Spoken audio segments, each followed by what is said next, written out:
Okay, hi, a very good evening, everyone.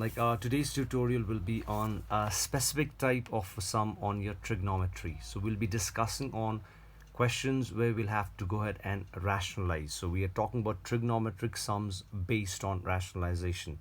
So there are two types of sums where we'll have to go ahead and rationalize. Right now we are just focusing on the first type of sum. So where uh,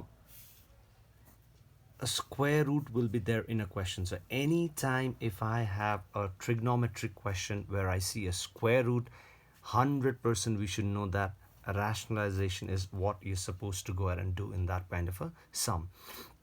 And then now we'll go ahead and tell you how to rationalize everything else in details. But before that, now you should know a few things. Okay, like if I go ahead and know beforehand, like these are the things that will happen, or these are the things that I am supposed to do whenever we rationalize, it'll be much more simpler for you.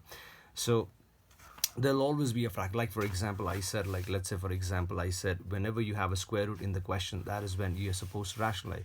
So I see a square root over here, I see a square root over here. So we're giving you two different examples. So over here also I see a trigonometric question with a root, here also a trigonometric question with a root. So 100% in both the questions we will have to start the sum by rationalizing. Okay, and the most important thing what will happen is there is a numerator, it's a fraction. There's a numerator, we have 1 plus cos x in the numerator, we have 1 minus cos x in the denominator. Over here also we have 1 minus sin x in the numerator and 1 plus sin x in the denominator. So what happens is now uh, you will have to figure it out just by looking at the question whether you are supposed to rationalize the numerator or whether you're supposed to rationalize the denominator. Now, in case you are supposed to rationalize the denominator and you happen to rationalize the numerator, then in that case what will happen, the sum becomes extremely lengthy, and at times uh, it keeps on going on, and we may not be able to prove the left hand side equals to the right hand side. But if I am like sure that okay, this is what I have to do, like okay, I'm supposed to rationalize the denominator, then what will happen is immediately within, let's say at the max within 4 to 5 steps, we'll be able to prove the left hand side equals to the right hand side. Okay, so then how do we identify whether we are supposed to rationalize the numerator or the denominator? That I'll let you know in a while. But first, let's see how to rationalize and what happens when we rationalize. And then once we are done with that, we will let you know, or we'll show you how to go ahead and identify whether the numerator should be rationalized or whether the denominator should be rationalized. Okay, but first thing is you should know, like whichever you rationalize, it doesn't matter whether you rationalize the numerator or whether you rationalize the denominator, at least one of them you will rationalize. So whichever you rationalize, what will happen is you will always get in this form. It's fixed. So whichever you rationalize, you'll always get in either a plus b and a minus b. Sometimes the plus could be in the front, or sometimes the minus could be in the front, but you'll always get the exact thing with different signs. So whichever you rationalize, you'll always get different signs. So that means one will be a plus, the other will be a minus. And I said sometimes the plus could be in the middle and the minus at the back, or sometimes the minus could be in the front and the plus at the back. It doesn't matter. Okay, and whichever you don't rationalize, you'll always get the same signs. Either you'll get both plus plus, or either you'll get both minus minus. Okay, so this is what you will get.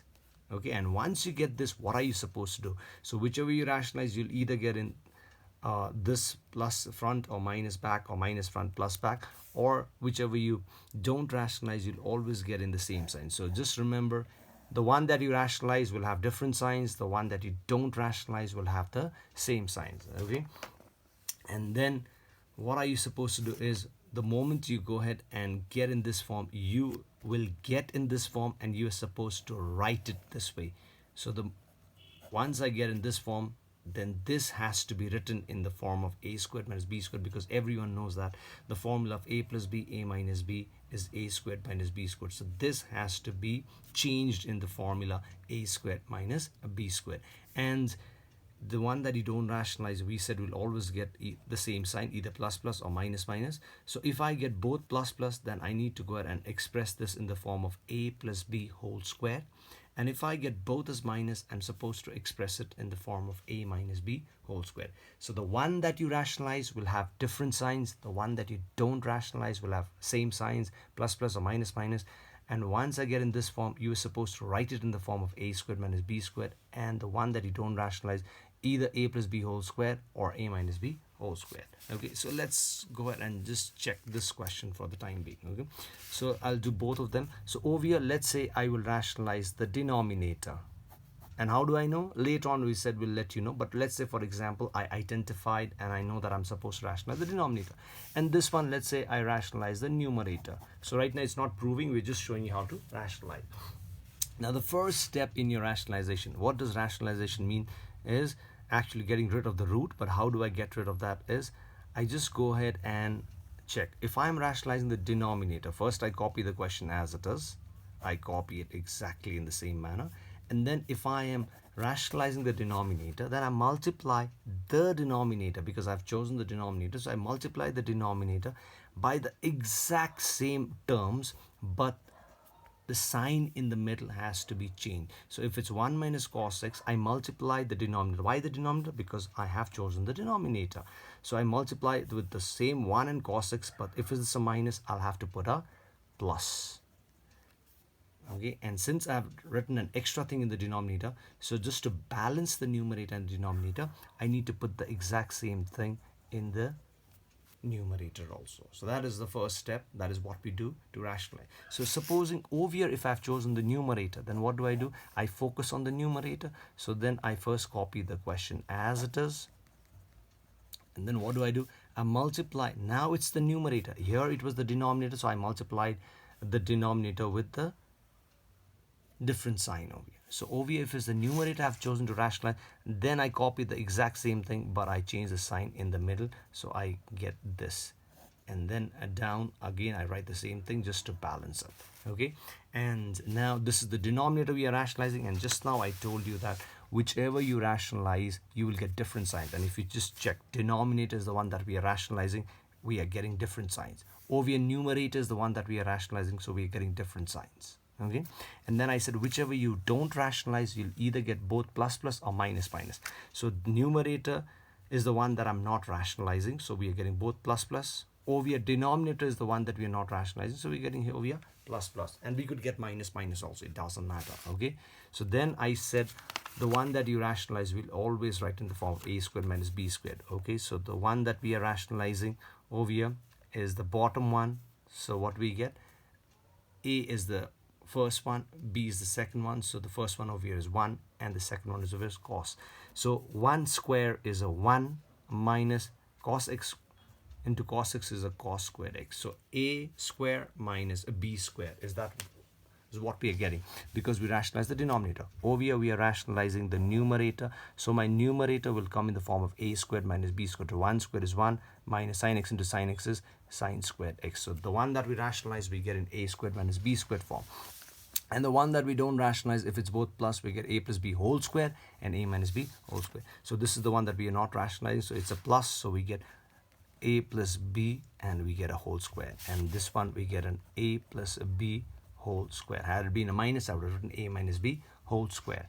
And then once I go ahead and get this, okay, so over here we said, over here we don't do anything. So the one that we don't rationalize, we leave it as it is. But the one that we have rationalized, the next step, once I go ahead and convert this into this form, then we have to apply the trigonometric formula. Now, what do I mean by trigonometric formula? This is the one that we are rationalizing. So the trigonometric formula, so we have 1 minus cos squared theta is equal to sine squared theta. Now, you have to know this trigonometric formula. Okay, so the moment I go ahead and get in this form, I need to apply my trigonometric formula, and the formula says 1 minus cos squared is sine squared theta. We also have 1 minus sine square theta is equal to cos square theta. So it depends upon what do we have in the that means whether it's in the numerator or denominator, it depends upon which one you're rationalizing. You'll have to check which form is it in, and accordingly I'll go ahead and apply the formula. So right now the denominator is the one that we rationalize, so it's in the form of 1 minus cos squared x. So 1 minus cos squared theta means sine squared theta. So over here we have to write sine squared x. And the one that we are not rationalizing, we don't do anything, we just copy it as it is. Over here, numerator is the one that we rationalize. So now 1 minus sine squared is equal to cos squared. So we just go ahead and write it as cos squared x divided by 1 plus sine x and a square. And once I have done this, okay, once I've applied the trigonometric formula, so these are the two steps I do over here, and this is one step I do over here. And then once I'm done over here, then I come back and then I do my cancellation. So now this square gets cancelled with this root, as well as this square gets cancelled with this root. So once it gets cancelled, we are only left with 1 plus cos x divided by sine x. And this side, what do we have? This gets cancelled with this gets cancelled with this. So what do we have? We have cos x divided by 1 plus sine. So that's the only thing that we have to do in rationalization of trigonometric questions. All we have to do is first figure it out, which is the one that we rationalize. Accordingly, whichever you rationalize, that will always come in the form of plus and minus, and the one that you don't rationalize either will come both plus or by minus. The one that you rationalize will come in the form of a squared minus b squared, a squared minus b squared. The one that you don't rationalize, a plus b whole squared or a minus b whole squared. And then once I have done that, okay, so the one that we rationalize, we'll have to apply the trigonometric formula. The trigonometric formula are these. You'll have to remember the formulas and accordingly check what do we have and then do the conversion. And then once I'm done with that, then the squares will get cancelled with the root, and that's the final answer. Okay, so that is how we go ahead and solve a question based on a rationalization. But I said, like, first thing is, how do we figure it out whether the numerator has to be rationalized or the denominator has to be rationalized? Okay, this is what we have to know. Now look over, let's say this is the question, this is the actual question. So let's say, supposing we have 1 plus cos x divided by 1 minus cos x is equals to, let's say we have 1 plus cos x divided by sine x. This is what they have asked us to prove. So let's say this is question number 1, and question number 2, let's say we have 1 minus sine x divided by 1 plus sine x is equals to cos x divided by 1 plus sine x. So let's say this is two question, okay, that we have. So I know for sure I see a root over here, I see a root over here. In both the questions I see a root, therefore 100% we are supposed to rationalize. But the biggest question is, should I rationalize the numerator or the denominator? How do I know? Then all we have to do is, you just have to look at the other side, which you have to prove. So not on the root, but on the other side you have to look. So in these two, okay, over here also on the right hand side, you'll have a numerator and you'll have a denominator. You just have to check which of the two, that means either the numerator or the denominator will have only one term. You'll have to check which has one term. Like in this first question, the denominator is the one that has one term. Like in this question, the numerator is the one that has one term. So we have to check on the other side which one, either the numerator or the denominator, will have one term. So whichever has one term, that is the one that we rationalize. So over here, denominator has one term, so we rationalize the denominator. Over here, numerator has one term, so numerator is the one that we rationalize. So which one to rationalize, numerator or denominator, depends upon the other side. On the other side, you just have to go ahead and check which one, that is either the numerator or the denominator, will have one term. Whichever has one term, that is the one that you rationalize. Okay, but there could be certain questions where you may have like this. You may have 1 plus cos x. This is a random sum. It may not be a correct question, but you may have something like this. You may have 1 plus sine x over 1 minus sine x. Okay, so both of them have what? Two terms. This also has two terms. But we said we need to check which has one term, and that is what we rationalize. But over here, none of them have one term. So in this case, what we do, there is a problem. Similarly, you may have like this: 1 plus cos x divided by 1 minus cos x is equals to tan x plus cot x. You may have something like this. Over here also, what will happen? So there is no denominator over here. If I do this also, that means two terms here, also two terms here. So there could be a problem over here. These two are a problem. So if there is a confusion, over here it was crystal clear that this has only one term. So this is what I rationalize. This also has one term. This is what I rationalize. But if I have questions where there is a confusion because I'm not clear, I'm not sure, because this also has two terms, and over here it's again a confusion, then in that case, if there is a confusion, please go ahead and always rationalize the denominator. Okay, but if there is a clear cut information as to, oh, like in this case, then you always rationalize the numerator, the denominator. But there is a confusion, you will always rationalize the denominator. And once I know which one to rationalize, then we just go ahead and just do these. Okay, so that's it for the time being. So I hope you've understood this, and if there is any further questions, any queries, like let's say there's certain topic, certain portion that you did not understand, please do let me know so that I can just go ahead and simplify it a little further. Okay, that's it for the time being. Thank you very much.